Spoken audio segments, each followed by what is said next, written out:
दोस्तों, आप लोग कैसे, हम दुआ करते हैं आप लोग। दोस्तों, आप लोग को बीच एक पवन सिंह जी का पोस्टर आया है 1 घंटे पहले, पापे पड़ी। जी हाँ दोस्तों, ये बेहतरीन सॉन्ग है और बताया जा रहा है कहीं ना कहीं हाई बजट का ये सॉन्ग होने वाला है, इसलिए कि गजब का टाइटल है पापे पड़ी। और ये सॉन्ग थोड़ा अलग ही अंदाज में बनाया गया है।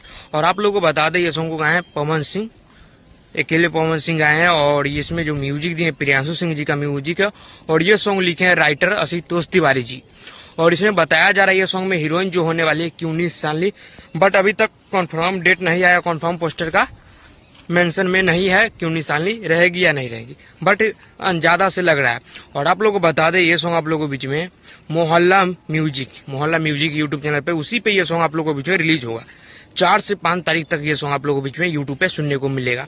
और इससे पहले आप लोग बता दें कि ये सॉन्ग में कुछ ना कुछ अलग ही भौकाल मचने वाला है। और एक है जो महाराष्ट्र के रहने वाले, यूपी के रहने वाले, महाराष्ट्र में रहते हैं, बाबा खान, जो पवन सिंह पे लगातार रोस्ट करके वीडियो दे रहे हैं, लगातार पवन सिंह को नीचा दिखा रहे हैं लगातार। तो उस पर मैं निवेदन करता हूं कि ये बाबा खान को रिलाई भरपूर आप लोग कीजिए। जितना भी यूट्यूबर पवन सिंह को चाहने वाले हैं, भोजपुरी को चाहने वाले हैं, उनसे भी निवेदन है कि आप लोग भरपूर रिलाई कीजिए बाबा खान को, साले बहुत उड़ता है। तो ये वीडियो आप लोग को अच्छा लगा होगा तो कमेंट करके बताइएगा। और इससे पहले आप लोग ये चैनल पे नए, बॉडी क्रिएटर को जल्दी सब्सक्राइब कर दीजिएगा। जय हिंद।